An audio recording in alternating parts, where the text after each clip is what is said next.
Check, check. Cool beans. That's on.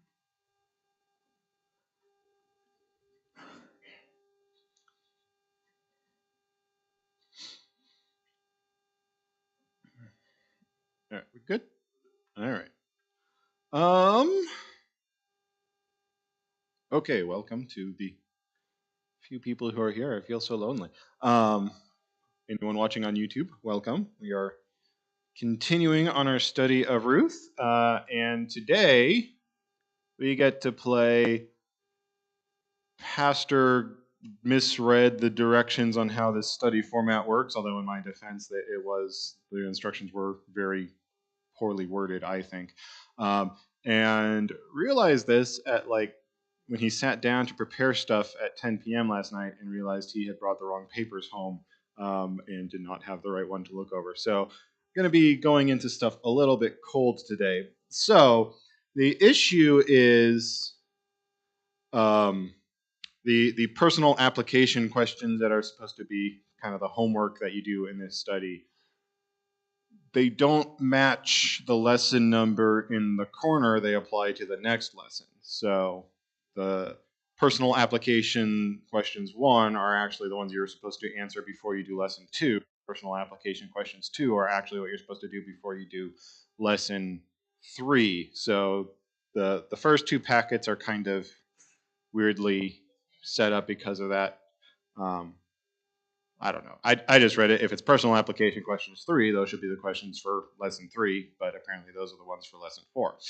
So the ones we were going through, the questions we were going through last week that we didn't get all the way through and we'll be finishing up today, those last week's lesson was supposed to just be a general introduction to the book of Ruth, and then those questions that we started going through are the ones for lesson 2.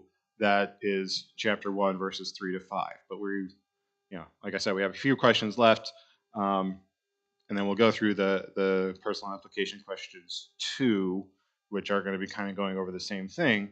And since we already talked about 1 to 5 last week, I also printed out lesson 3 already, so that we have that ready to continue on to 6 through 22 if we get there.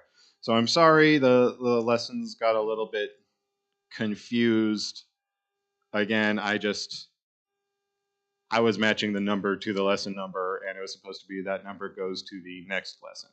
So if you have the lesson 2 packets, the personal application question 3 is on the back of those, which really should have been attached to lesson 3, and those are the ones you will do for lesson 4. So everything's kind of confusing and off schedule, and I apologize, but we can hopefully get caught up without too many issues. So lessons 1, 2, and 3 are all in the back there, a little bit out of order, but hopefully not too badly. So we'll finish up those introductory questions that we didn't quite get through last week. Then we'll go over lesson 2, and I imagine that will be fairly quick because we kind of talked about most of those points last week because of this mix-up. And then if we get on to lesson 3, we make it on to lesson 3, and we'll just kind of have to play it a little bit by ear as we get caught up. Am I making sense? Clear as mud? All right. So on the lesson 1 packet, we left off on question 14. So after Elimelech dies, you have Naomi and the 2 sons left, Mahlon and Chilion, and they choose to marry Moabite women. Was Naomi pleased? Probably not. Happy that her sons found wives, but they're Moabite women, not Israelite women. Remember, the Moabites they're cousins to the Israelites. But they're also under a curse by God because of the nation of Moab coming about through incest. So they're kind of looked down upon. I'm sure Naomi would have preferred that her sons find nice Israelite wives, but here we are. So 15, starting our day off with a nice, uncontroversial question. State your opinion on mixed marriages, mixed by race, religion, culture, or nationality. Does it line up with God's word? Cross-reference to 2 Corinthians 6.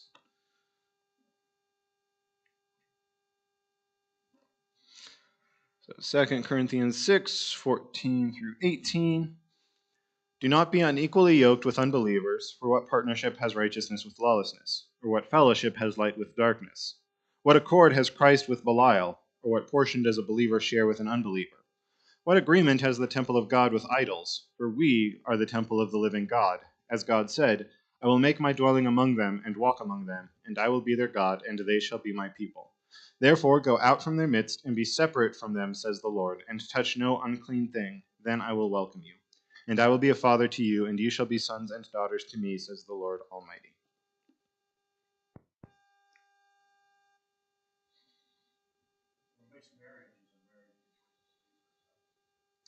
Okay, so Walt's defining a mixed marriage as between an unbeliever and a believer.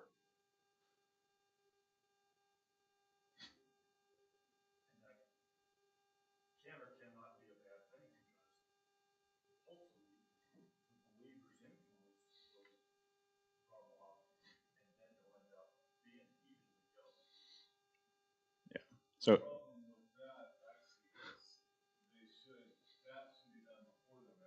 Mm-hmm.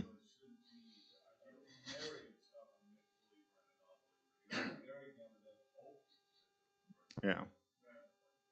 Yeah. So we've got, it can be a good thing if the believer rubs off on the unbeliever and gets them to convert, but over here we have that should happen before the marriage happens. So as Paul was saying, don't be yoked, don't get attached to an unbeliever. So if you're able to convert them, that's great. We should be trying to convert everybody.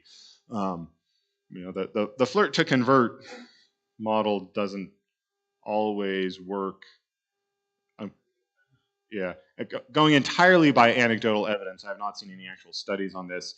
It seems to only work when the girl is the believer, because usually it's you have a faithful girl and a guy who is ambivalent, but he starts to go to church just to get close to the girl, and then that exposure to the word in church ends up converting them. That's not quite the fullest extent, but that's Lydia's godparents sort of started out that way. Her godfather was raised as a Baptist, godmother is Lutheran. He had a crush on her. He started going to the Lutheran church with her. He was like, "Oh, this is like way better than Baptists." And now he's finishing up his vicarage and going to his last year in seminary. Kitty is saying that that's the same thing that happened with Walt.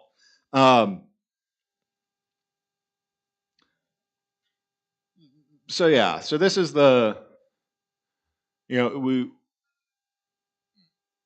this is kind of the indictment against the monastic life that Luther has. If you read through the Bible, there's a certain sense in which God's people are called to be sort of isolated. You have that especially in Israel. There's all these rules about purity and not intermarrying. As they go into Canaan, that's part of the command God gives to them. As you enter into this promised land, don't marry the foreign wives from the nations around you. You should be marrying within the nation of Israel to keep it the nation of Israel. Because when you start intermixing with everybody, you end up like the Samaritans. That was the northern kingdom. After they get conquered by the Babylonians, they just get mixed in with everybody and they become the Samaritans. And so they basically lose their identity as Israelites. They're still descended from Abraham, and they kind of claim that Abrahamic lineage. But as far as the Jews are concerned, it's like, no, you got mixed in with too many, you mixed with too many races, you mixed too many religions. You're just kind of these mutts who aren't really the nation of Israel anymore.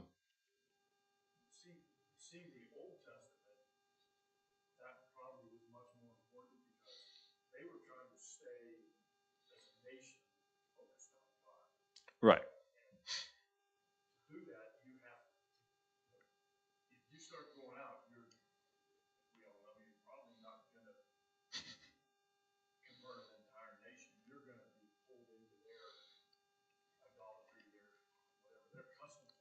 Right. Yeah.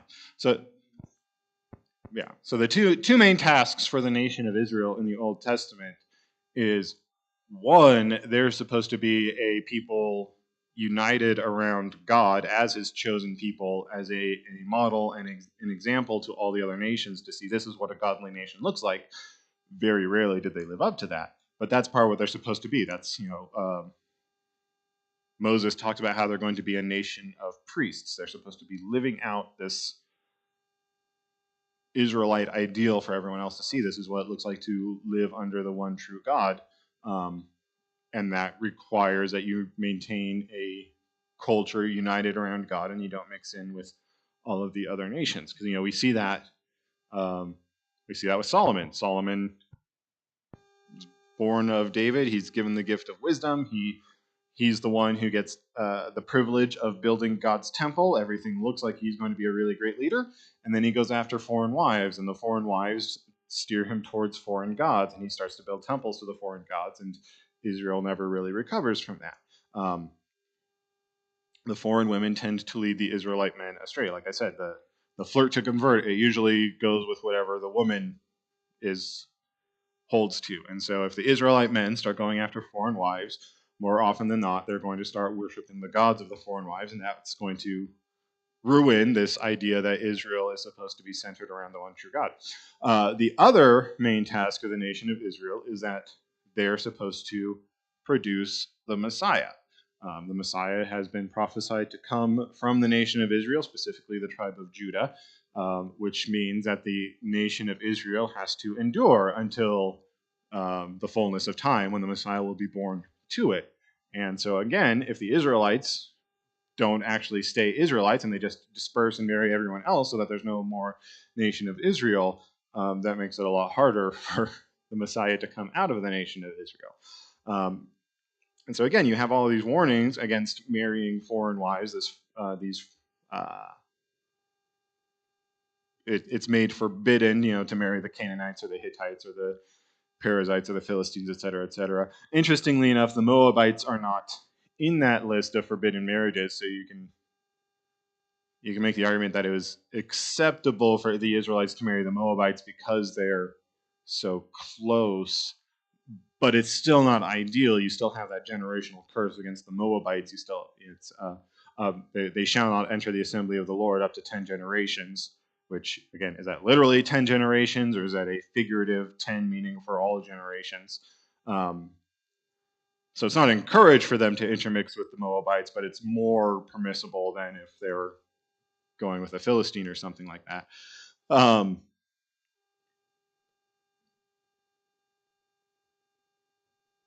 Sorry, I lost my train of thought. Yeah, in general, it's not a great idea to mix religions in the marriage because you always have the one pulling the other side away. Sorry, I'm trying to find my way back to where I diverged. So that was kind of the issue. Not that Luther is strictly complaining about the monastic life because of the enforced celibacy. That's part of it, but it's this idea that Christians are supposed to isolate themselves from the world around them, and that's how they're going to serve the world as God's people. Like, yeah, Israel is called to be a distinct nation and not intermingle with the other nations, but they're also supposed to be interacting with the other nations through, trade and travel and sojourning and the various ways that you would interact with other civilizations. Because if Israel is to be a nation of priests, part of that is proclaiming the truth to those around them. And if you're not around the people who need to hear the truth proclaimed, they don't actually hear it proclaimed. And so that's Luther's main complaint about this idea of cloistering yourself off from everybody, is if you're just isolated in your four walls and you never go out and you never interact with the people around you, how are you actually proclaiming the word to them? There are some very special case. This is like one of the earlier missionary methods of the Roman Catholic Church after they came up with the whole monasticism thing, was they'd go and they'd build an abbey in the middle of pagan lands, and the monks would just live there isolated, but they would bring the agriculture of the Western Western, but they would bring the agriculture of Christendom's civilization. So their abbey would be basically self-sustaining through the gardening they could do there. And the pagan tribes around them would be like, oh, those guys are a lot better at growing food than we are. Maybe we should go listen to them.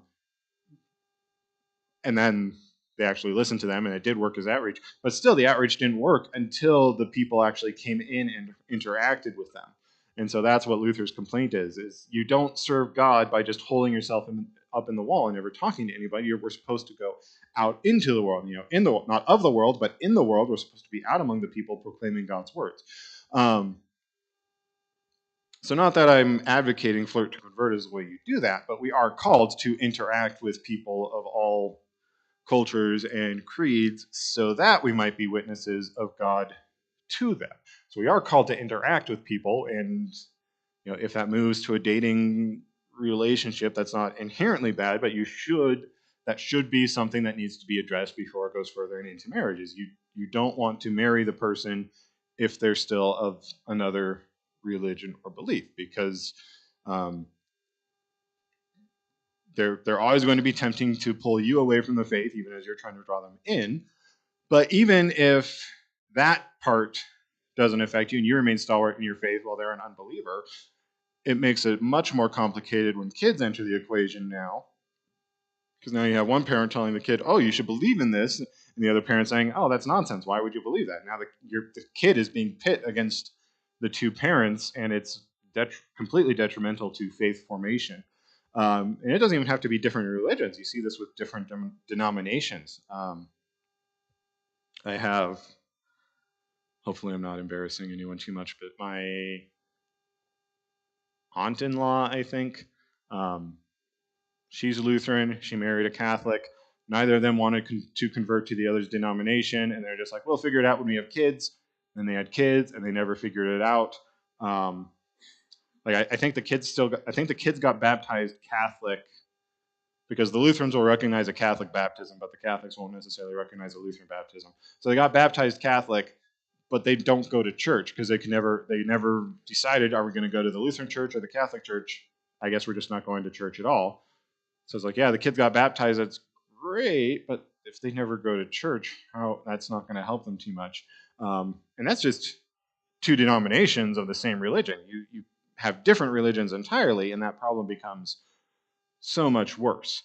So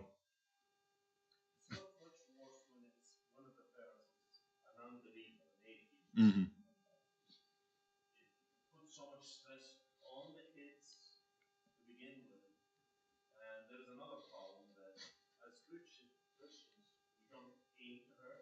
Yeah.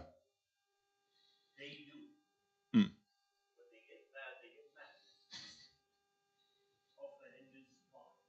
Yeah.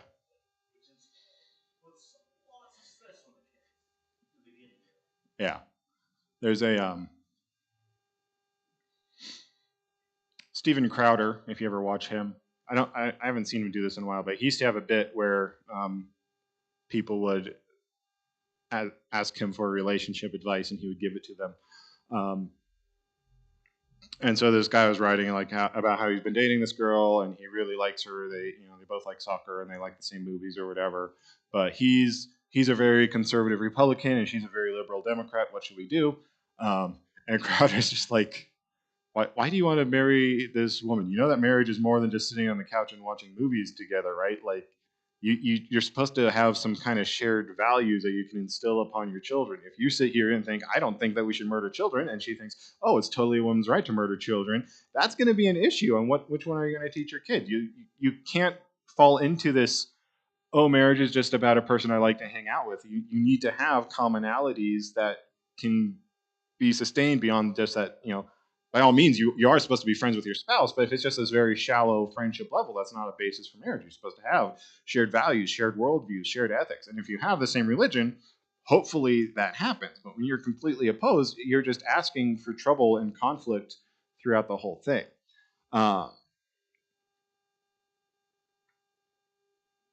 So yeah, mixing religions is not a great idea in marriage. That's why Paul says don't be unequally yoked. However,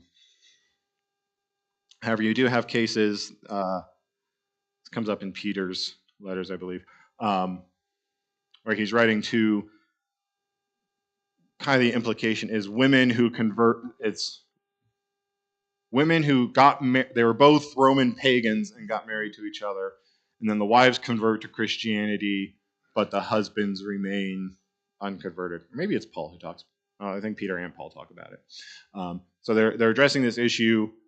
They were equally yoked as unbelievers when they got married, but now the wife has come to faith, the husband still hasn't, or vice versa, the husband comes to faith and the wife hasn't. What do you do? There, the advice, I think this is when Paul says, if you can preserve the marriage, continue to do so, and then, let your life in the faith be a witness and hope you can bring the other one along with you. However, if they absolutely refuse to convert, it actually becomes a sanctioned reason for divorce, according to Paul. I think it's in one of the letters to the Corinthians.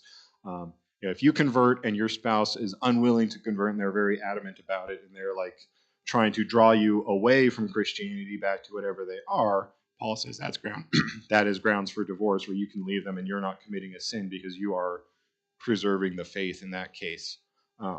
Mixed religion seems to be a pretty serious thing in the context of marriage.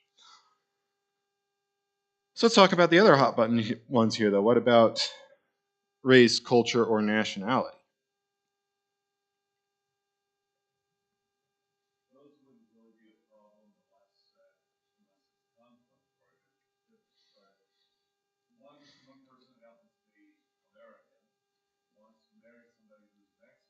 Mm-hmm.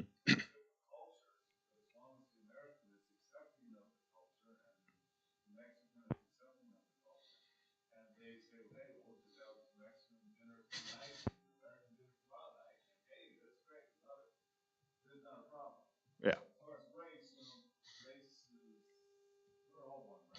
Yeah. Mm-hmm.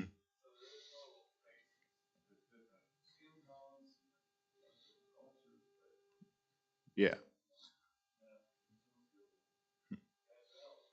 Yeah. It kind of gets tied to culture, but yeah. So when it comes to the aspects outside of religion, race, culture, nationality, etc., there's no moral mandate against them mixing. That sounded like an awkward way to phrase that. Sorry, but yeah, you're not committing a sin if you, as an American, marry a Mexican, or a black person marries a white person, or anything like that. I have heard people point out that there is it is a fact that does add an extra degree of difficulty to the marriage.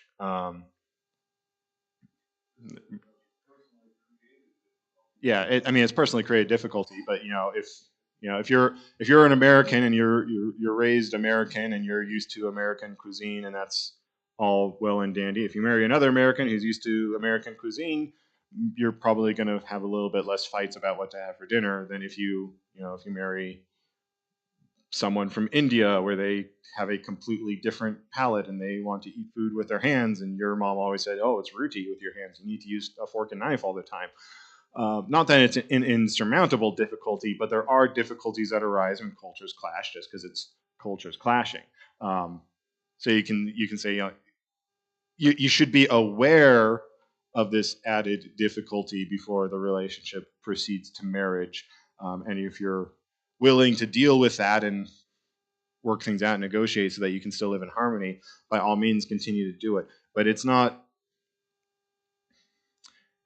spoken against in the same way that a mixed religion marriage would be in the Bible. So it's kind of a different category. Is that making sense?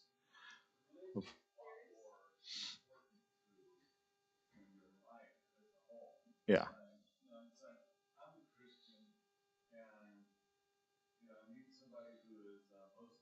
Mm-hmm. Yeah.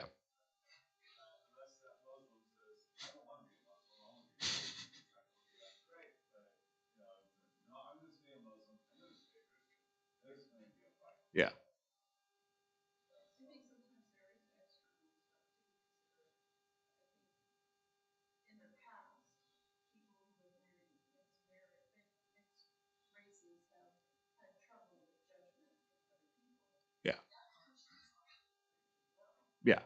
yeah, there are external difficulties, and this was a huge Facebook flame war like 3 months ago. Um, with a mixed race marriage, there can be added tension because of how other people view it. Let me be very clear. I'm not saying that black people and white people can't marry each other at all. I'm just saying that there are people in society who have issues with that. And so if you do that, have that marriage, it can add an extra strain because of how other people may look at you or treat you or judge you because of that. Um, I think it's wrong for them to do that, but that's a reality that exists. And if you're going to proceed in a mixed race marriage like that, you should be aware of that and just, talk about it and figure out what it's going to look like so that you're not blindsided by it after the wedding happens. Um, but yeah, in the terrible world of Facebook Lutheranism where just everyone is awful, you've got people who are like, oh no, you shouldn't do anything, and like you shouldn't have anything that could potentially add any degree of difficulty to marriage because it's hard enough. So white people definitely should never marry black people because that's just one more hardship that would be on top of the marriage, and you shouldn't add any marriage. So white people can only marry white people. I'm not a racist. I'm just, yeah, and I was just like, no, guys, you're just sounding really racist. Stop it, stop it, stop it, stop it. Yeah, yeah. Yeah, I try, but it keeps pulling me back in. Yeah.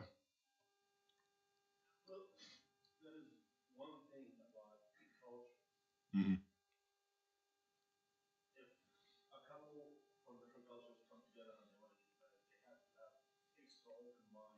Yeah.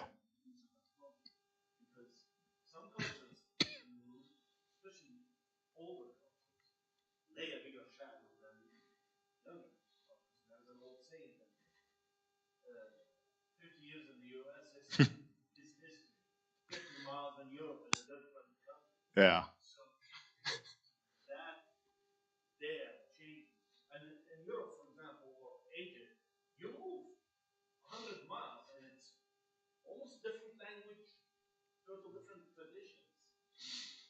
Yeah.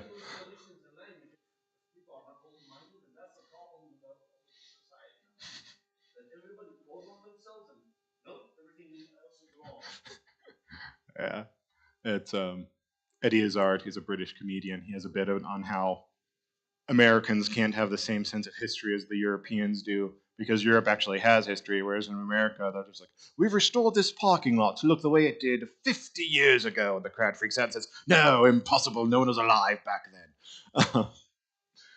But yeah, it's just cultural differences are a thing, and it's American culture is weird because we are kind of the melting pot or the the mixed salad, depending on which metaphor you want to use. Um, but yeah, yeah, yeah. We do have we have plenty of cultural differences within America, but it's kind of Americanism as a whole. We end up being a little bit more flexible with our culture on certain issues than other people may be. And so if you're going to marry a non-American, just be aware of the cultural dynamics that may be at play. And that again, it's not that you're doing anything wrong by marrying into them, but you should be aware of these differences, and that should be something that's talked about in like premarital counseling before the wedding actually happens. Yeah.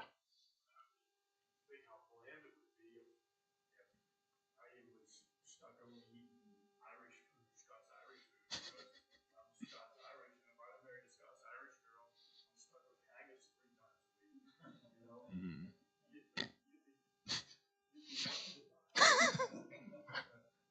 Yeah.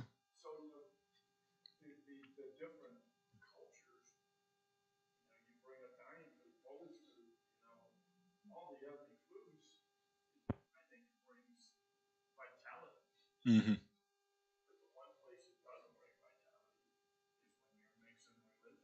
Yeah.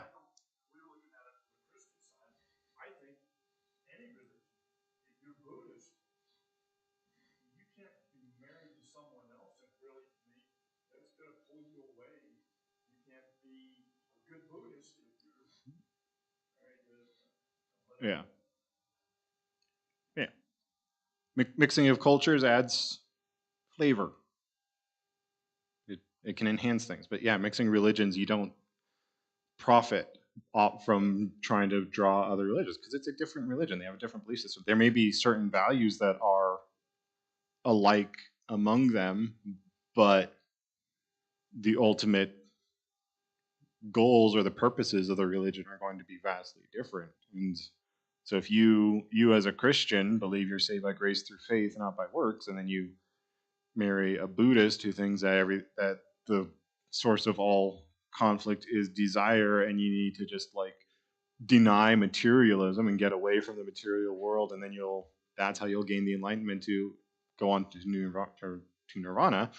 As a Christian, that should sound kind of Gnostic to you, because as a Christian, we recognize we're created by God to be physical and spiritual beings, the two of those joined together in some way. And if you're trying to deny the physical world, you're trying to deny the very goodness of creation that God made. You're trying to deny God's work. So right there in the fundamentals, you're disagreeing on how you view the world entirely. How successful are you going to have in a marriage where you disagree on something so fundamental so thoroughly? It just doesn't work. All right, I feel like we've kind of beat this question to death. Ready to move on? All right, easy one. 16. How did the two marriages of Mahlon and Chilion end? They died. Yep. Yeah. It's the way marriage is supposed to end, with death. Yeah. Hopefully not that early, but yeah, there's a one-liner I heard. 50% of all marriages end in divorce, which isn't too bad if you consider the other 50% all end in death. But yeah, death is how it's supposed to end. That's what the vow is. Till death do you part. When God has joined together, let man not separate. Not going down that tangent, though. Let's move on. 17. What common bond does Naomi now share with her two daughters-in-law?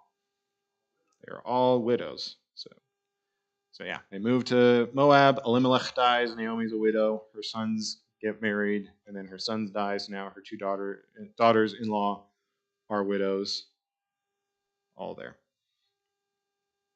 All right, 18. What does the Lord tell us we should do when we face difficult times, such as these women faced? Cross-reference to Matthew 11.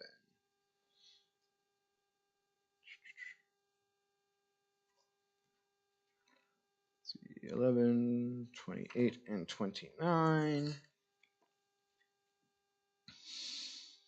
Come to me, all who labor and are heavy laden, and I will give you rest. Take my yoke upon you and learn from me, for I am gentle and lowly in heart, and you will find rest for your souls.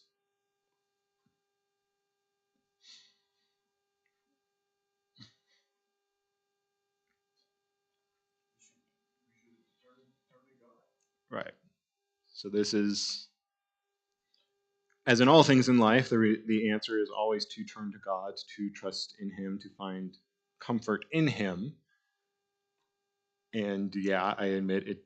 After such loss, it doesn't happen. Usually, doesn't happen instantaneously, and you don't want to. When you're comforting someone who's grieving, you don't want to just give them the empty platitudes that don't really help much in that moment. That's kind of I talk about the ivory tower theologian answers, and then the ones you actually give to people in practical applications, because the ivory tower answers are right, but they're not what people need to hear in that moment. And so when someone's grieving, you don't just say, "Oh, take some comfort in God and you'll be fine," and then walk away. It's true that they should take comfort in God, and God will comfort them, and the grief will pass to the degree that grief passes, although I'm aware it never fully goes away. But that's kind of the end goal you help steer them towards. But in the moment, you grieve with them, you weep with them, as Paul tells us, as Ecclesiastes tells us.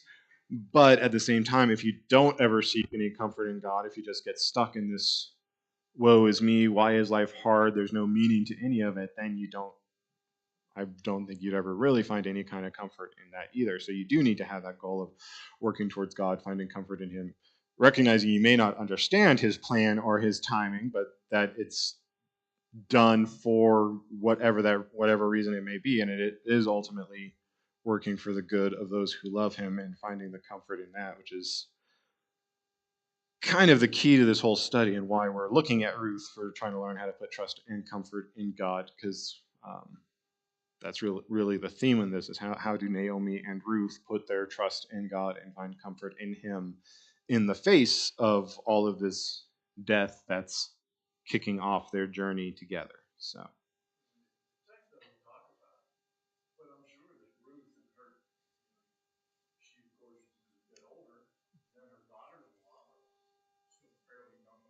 Mm-hmm. Yeah.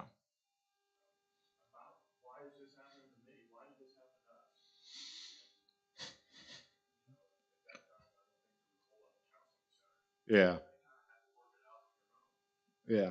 And we'll I think this is it's I forget if it's in lesson two's questions or in lesson three's.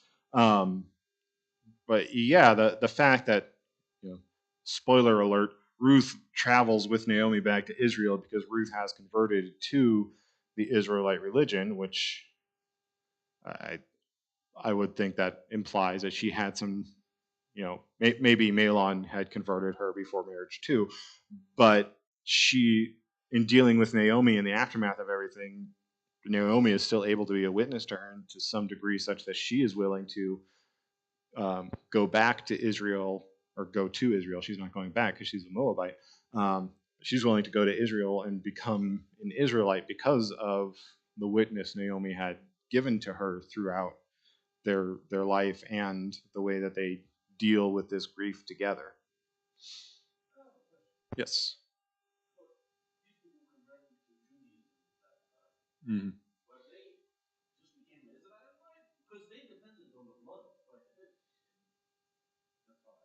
Yeah.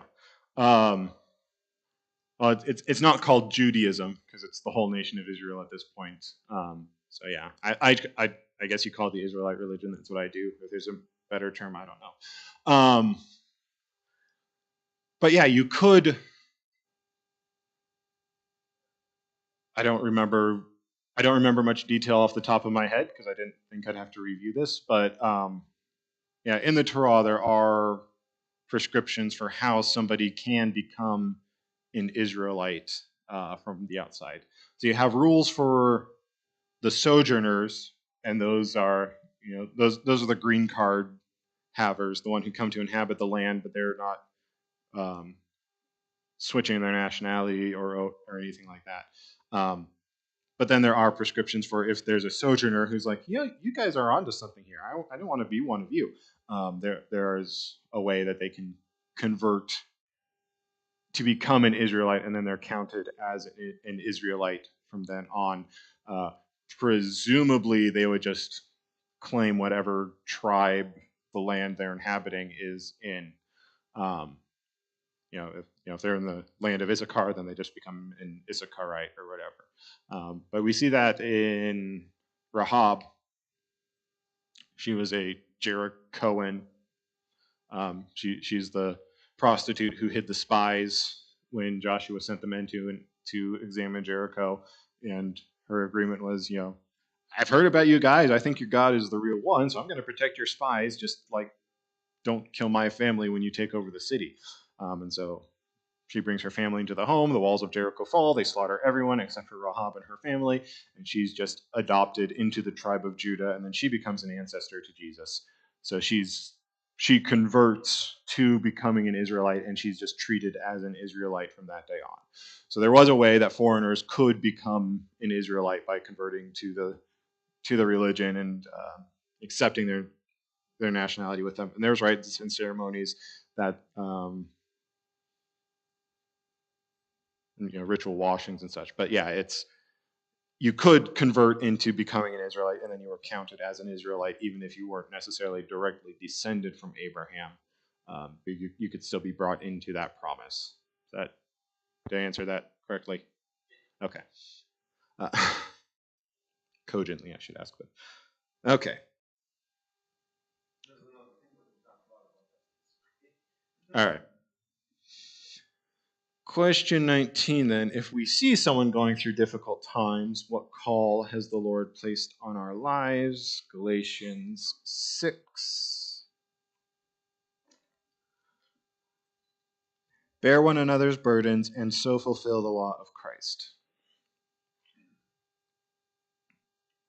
So again, this is what I was saying. You don't just give the ivory tower answer. Oh, God has a plan. It's fine. God works in mysterious ways. Buck up. You'll get through it.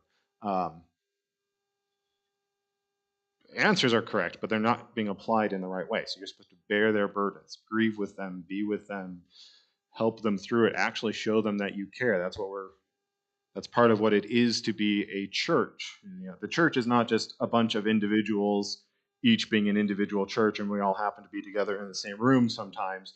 The church is the group together, living together, bearing each other's burdens, helping each other, comforting her. So when someone is grieving or going through the difficult times, be there for them. Sometimes the ministry of presence is the most powerful thing you can do, just being there with them. When you look to Job, when the poop first hits the fan, his house burns down, his flocks are stolen, his children are all killed, and he's just like sitting there in the rubble, and his friends come to comfort him, and for like the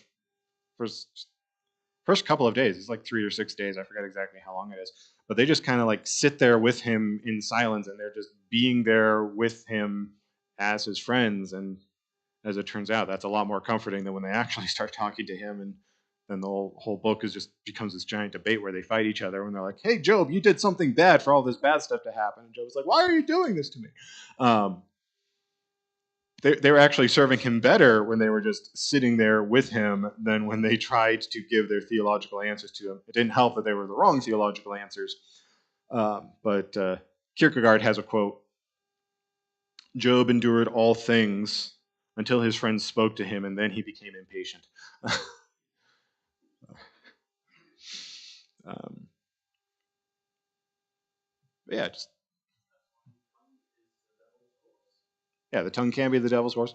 But again, the tongue can be very good too. It depends on what you say, but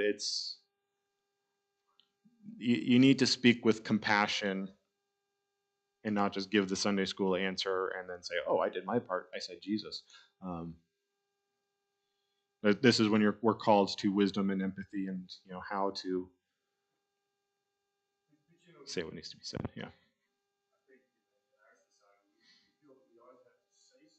Yeah.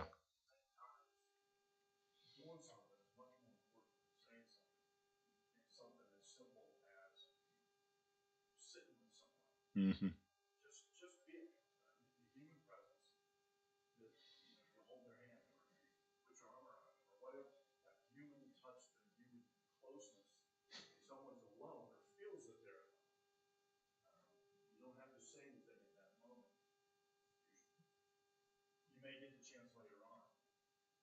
Yeah.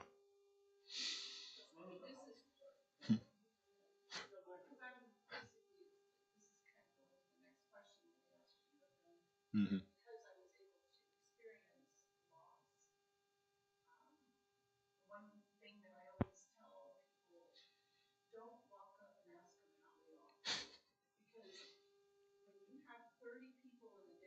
Yeah. Yeah. Yeah. Yeah.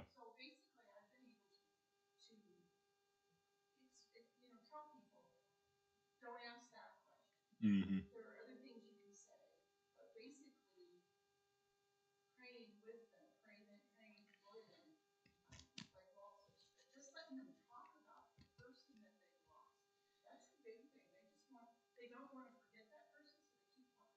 Mm-hmm.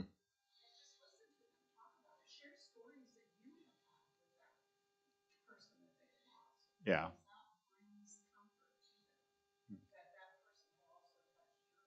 Yeah. So for anyone watching online, Kitty has brought up, as somebody who has endured this loss, um, if you're dealing with somebody going through grief, don't ask them how they're doing, because everyone else already asked that question, and the answer is kind of obvious, not well. So instead, you want to be with them, pray with them, talk about the person that was lost with the person who's grieving, help them keep that person alive in their hearts, recount stories, ask questions about them. Let them know you're there. Let them know that you're grieving too, but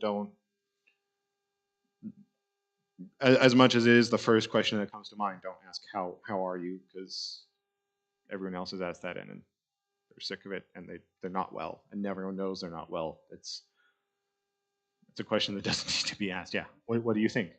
That's the answer. How do you think I'm doing? It's not good. You already know the answer. Don't ask it.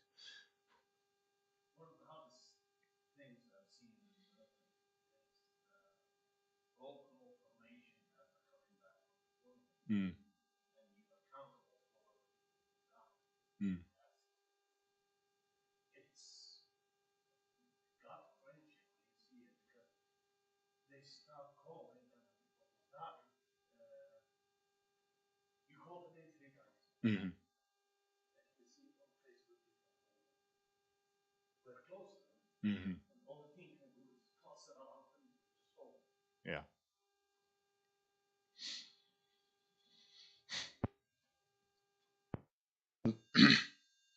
Sometimes you just need to be there with them and not speak as much as this is our culture. You always have to say something. Sometimes silence is golden. I mean, yeah, just be there with them. Let them know you're hurting too, but yeah, don't think it's something you can fix in the moment. It's a road that has to be journeyed, and just let them know that you're on that journey with them so they're not walking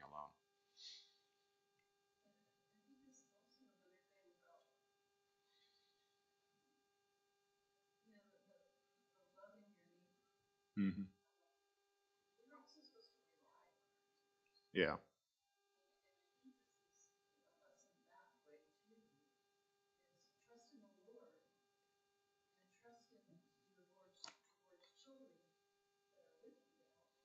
Mm-hmm. Yeah. So this is, yeah, that's bringing us back to the church as congregation. Again, this is the problem with the American culture, is speaking to the church, because as Americans, we're all rugged individualists. We were born out of declaring our independence. Everything is everyone for themselves, and like, yeah, you help each other sometimes, but ultimately you need to be able to pull yourself up by the bootstraps. But that's not what we're called to do. We're called to be this congregation together, relying on each other, loving our neighbors, but also relying on our neighbors. And so for the person, yeah, the people around the grieving person should be there for them and help them, but the person who's grieving should also, you know, don't do the British stiff upper lip thing, but they should be vulnerable and be able to share with those around them in the church, because that's part of what being the church is. We're not individuals, we're a group together. That's, very rarely does the Bible talk about just the specific individual. Me and my Bible and Jesus is not really a biblical concept. If they actually read the Bible critically, they'd see that. The promises are given to groups. It's given to Abraham as an individual, but it's for his family. It's for all of the descendants, for the whole nation of Israel as a collective, is the Old Testament. The New Testament is given to the church, which again is a grouping of people, a gathering of people. You look at Peter's sermons in Acts, he's not saying to each individual, he's talking to them and their children and their households. Everyone is part of a larger group in some way, shape, or form. Um, and we all need to remember that and fight against that American individualistic urge. Not that I'm saying we all become communists or anything like that, but this is what makes it hard to be the church in America, is because we're all very used to being a collection of individuals, but the church calls us to be a group, and that's the cultural clash between America and the church. Um, for those who are already in the church. Those outside the church have lots of other conflicts too. But for those of us in the church, we need to recognize that we're called to be with each other in community, with each other in communion, not just the individual who comes in, sits in the back pew, and then runs out the door as soon as the service is over and doesn't interact with anybody.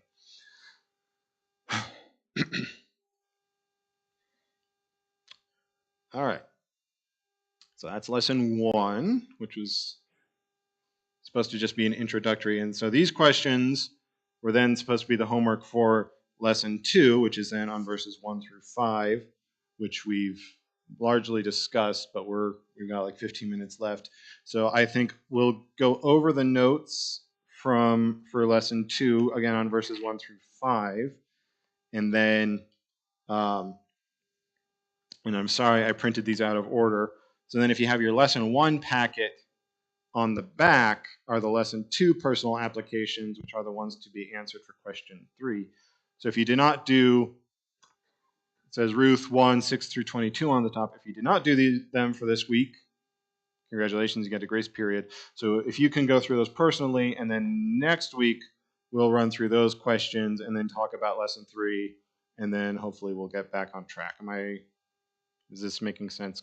Yeah, sorry,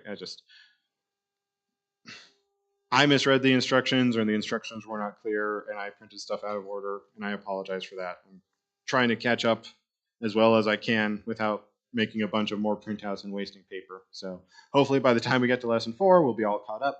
But let's look on our notes for, lesson 2, and just kind of review our opening of Ruth, the first 5 verses, and then we'll get into 6 through 22 next week, because we're down to about 10 minutes now.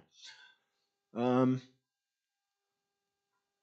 right, so again, our scene is Israel is facing a famine, possibly because of stuff Israel was doing. So again, this is in the time period of the Judges. It's towards the end of the period of the Judges, but we're still in that frame where, again, the theme of Judges is, in those days, Israel had no king. Everyone did what was right in his own eyes. And you read the book of Judges, and Israel's doing some very, very messed up stuff. The last 2 or 3 chapters of Judges are just there as examples of the depravity and the degeneracy that Israel was doing at the time. But the whole book it sets up this cycle where, Israel is being Israel, they're God's people. Then they give into degeneracy and depravity, and they go after foreign gods, and you get stuff like in the last 3 chapters that give us the examples of the weird stuff they're doing. So then God punishes them in some way, usually in a foreign nation conquering them. Then Israel recognize they're being punished for turning against God's words. They repent and they pray for deliverance. And then God, in his mercy, raises up a judge who delivers them. And then they have a period of peace until they fall into degeneracy again, and the cycle repeats itself. But if we look in Deuteronomy, God has this, not deal, but God just tells Israel, you're going into this land to be my people. If you actually live as my people, if you abide by my laws, stuff's going to go really well for you. If you don't, if you turn away, stuff is going to be messed up. You're going to get conquered by other nations, as happens in Judges. But in this reference here, Deuteronomy 28, 23 through 24, God tells them one of the punishments for disobedience is going to be drought, which leads to famine. And so the fact that we're looking at a massive famine in Israel, we can put 2 and 2 together and probably assume Israel was not on the best of terms with God right now. They were doing something messed up. God is punishing them with drought and thus famine. The rain has been turned into dust and powder. The ground is like iron. The sky is like bronze. No water. And so Elimelech and his family, Naomi and his 2 sons, Mahlon and Chilion, they go to sojourn in the land of Moab. The ground is fertile there. We'll go there. We'll raise some grains. We'll not starve to death. But it's just a sojourning. We'll come back to Israel when the drought ends, when the famine ends.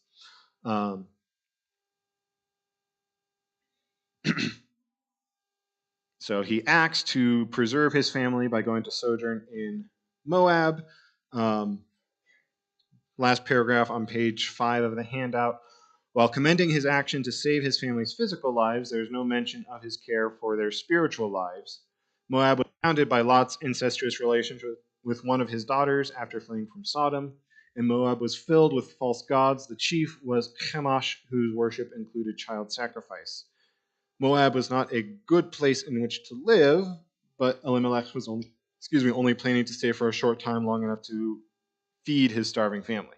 So again, as an Israelite, he's called to remain an Israelite. Hopefully he should stay in the land, but just for the sake of not dying, they go to Moab just to make sure they have food and survive. But the intention is always to come back to Israel.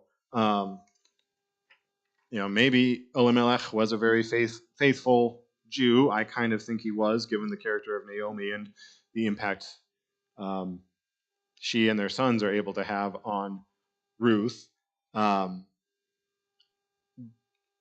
But as the fact of the matter, just Moab is a different culture with different gods, and they need to be aware as they're sojourning there that they're going to be tempted by the culture around them to turn away from God, and so that's going to be something they'd have to insulate themselves against. Page 6, historians tell us that Elimelech had chosen to remain in the open country, not settle down in one of Moab's cities where the idolatry was more prolific, which was a wise choice. But still, even in the rural areas, they're still surrounded by Moabites. They're in Moab territory. And so their neighbors are probably going to be worshippers of the Moab gods. Chief among them was Chemosh. Somewhere in there, he along with Naomi must have raised their kids. Right.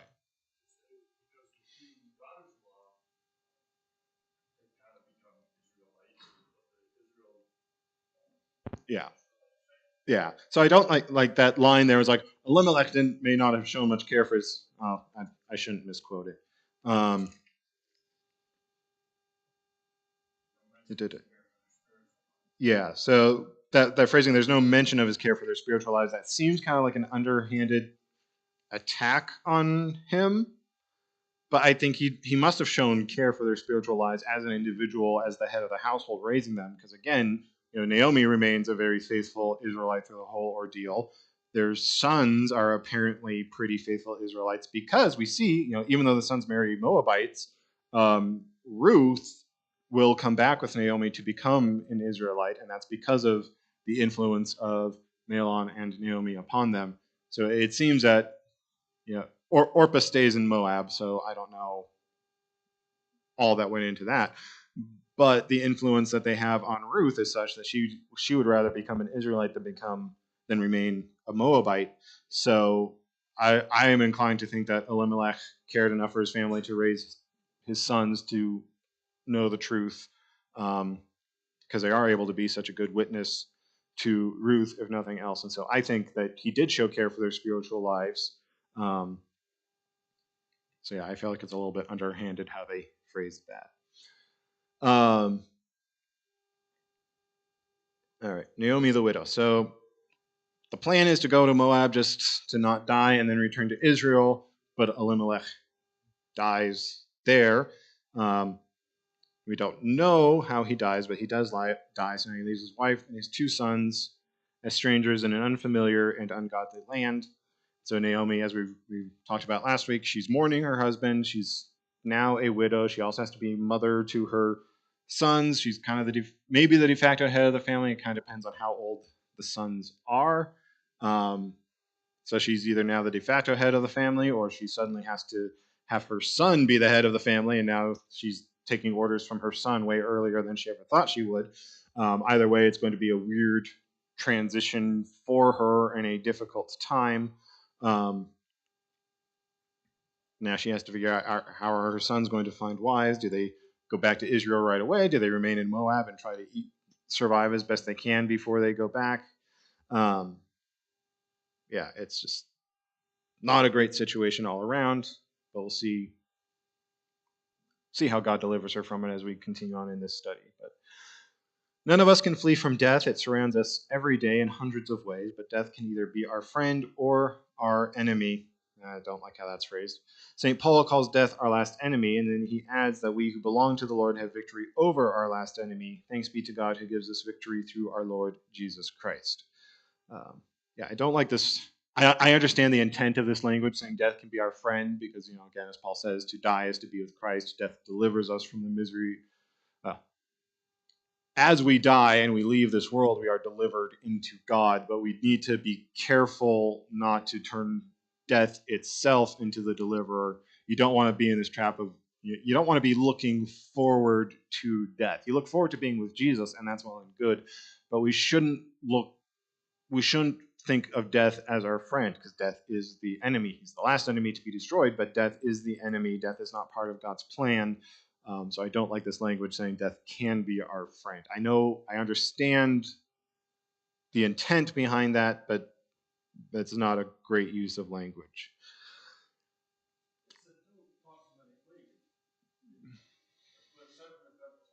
Mm-hmm.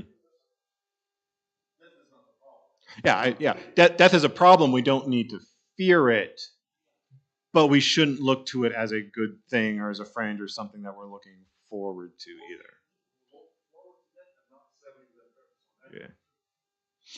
Yeah. So, but rather than becoming despondent and bitter at the death of her husband, let's see. Elimelech now not only allowed her sons to marry Moabite women, but she became their close friend and mentor. They heard her accounts about God in Israel, but they maybe never had any personal encounter with him. Sorry, I butchered that. So Naomi is now head of the household, or she's responsible for her sons. Technically, her oldest son may have become the head of the household now, depending on how old he is. But in their life together in Moab, she allows her sons to marry Moabite women, but she becomes friends with them. They have a good relationship, not the stereotypical mother-in-law relationship, such that she's able to kind of be a friend and mentor to them. And as we've said, Ruth at least converts to the Israelite religion. Orpah may have, for a time, she may have remained a faithful Israelite religion follower for the rest of her life. We don't know, but we know that she stays in Moab. So I don't know. Make of that what you will. But Naomi is able to be a faithful witness to Ruth at least and get them through the ordeal of their husbands dying as well.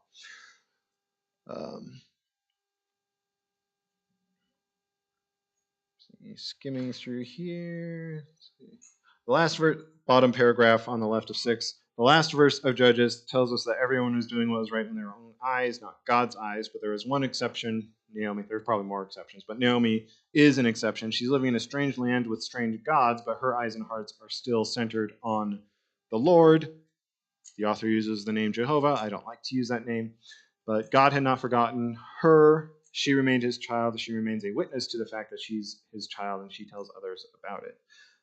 God never tells us how he's going to sustain us and care for us, only that he will sustain us in good times and in the worst of times. However, his method is usually a complete mystery to us, and the answer ends up being a surprise in one way or another. So yeah, the next section is just a review of how Naomi actually has a good relationship with her in-laws. Again, she's able to be a witness to them and convert at least Ruth to worshiping the true God.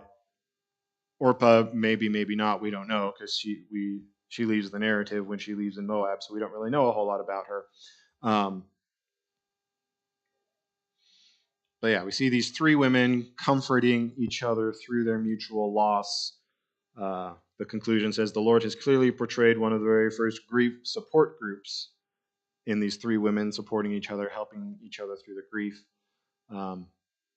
Interestingly, the Bible is silent as to the degree of the three women's losses. They each had suffered. They each had to turn to one another for help as they endured their pain and suffering. And God himself tells us to bear another's burdens, as we saw in Galatians. And that's what Naomi, Orpah, and Ruth are doing as they're comforting each other in the face of loss. So again, this is a reminder that as a church, we're supposed to care for each other's burdens when we're going through loss. We're supposed to be there for each other, to rely on each other and help each other as best we can. So that's, again, we basically talked about this section last week, so I'm more okay with rushing through this part. Sorry if you're not. You can bring it up next week and we can talk about it more. But otherwise, so the assignment is on the back of the Ruth 1 packet, where it has personal application lesson 2. Do those. That's your homework. These are the questions for lesson 3, even though it says 2 on the corner. That's bizarre numbering. I don't get it, but here we are. So then next week, we'll look at lesson 3, which is for 1, 6 through 22, and we'll go through the lesson 2 personal application questions as we talk about that. Make sense? Good? Following along? Again, sorry I mixed up the printing. We will correct as we get through that. So I will pray us out and then get ready for the service. Heavenly Father, we thank you for the example of Naomi, who remained faithful to you in spite of being separated from her people and in dealing through personal loss. And we ask that you would be with us as we endure this life, as we endure our losses, and we see those around us grieving through their own loss. We ask that you would help us to be your hands and feet, to bring the hope that you have given us to those who are hurting, that you would help us to bear each other's burdens. Help us to be a true community as the church. Help us to rely upon each other and love each other and show each other how much we care for all of us. Please keep us safely in your hands as we prepare to receive the gifts of your word and sacrament in the divine service, and keep us safely until we can gather once again in your name, in which we pray. Amen.